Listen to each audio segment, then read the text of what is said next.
Ayan, good morning mga idol.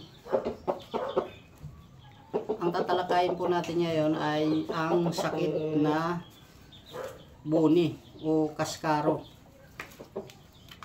Ito po ay minsan ay umaatake po sa ating mga manok. Ayan, yung buni po ay para po yung piste. At pagka yan ay dumapo, mabilis po yan makahawa. Ayan. Kaya lahat po ng pamamaraan ay nagawa ko na po. Gumamit po ako ng bawang o kaya yung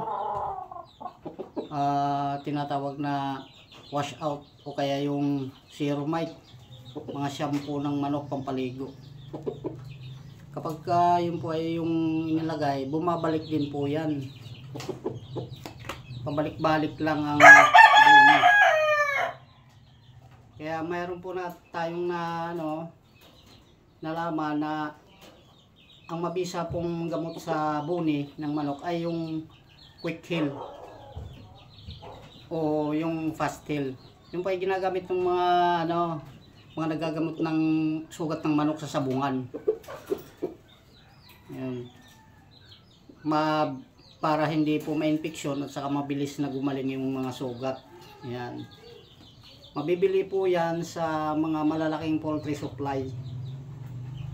Yung quick heal o kaya yung fast heal.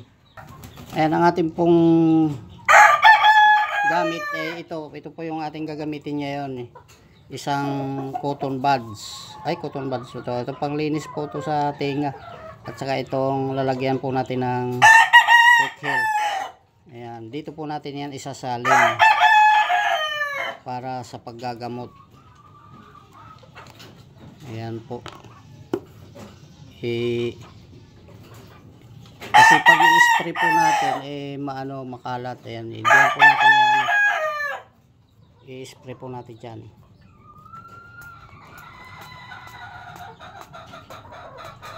Ayan. Ayan po. Salinan na po natin. Ayan po. A-applyan na po natin yung kanyang mukha. Hinugasan po natin yan ng tubig. Bago po natin applyan, ay dapat linisin nyo muna yung bahagi. Ayan. Ayan. Ito rin po kasing ating asil. Ayan. Nagkaroon din po yan. Ayan siya.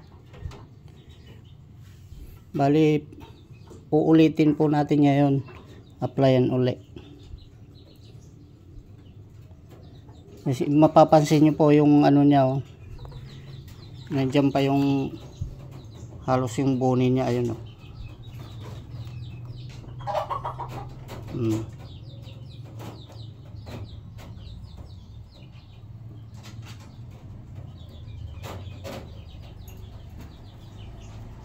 Pero parang pagaling na siya.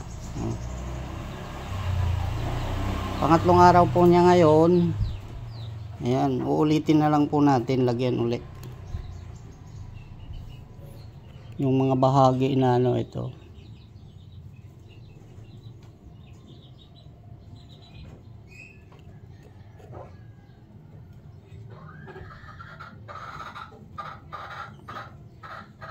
Dito sa niya, ulo, kasi nagluluha na nga siya dahil na-sprayhan yata yung mata.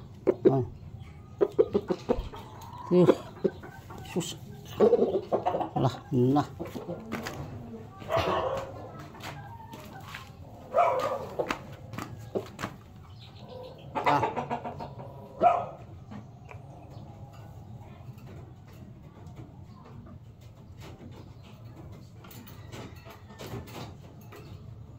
Ayan, uulitin lang po natin yan sa tuwing ikatlong araw.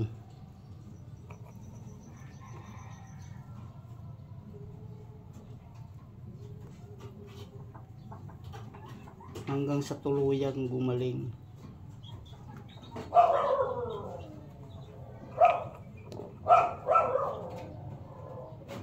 Mabibili po yan sa mga malalaking poultry supply. Yung quick heal o kaya yung fast heal. Ayan, maraming salamat po.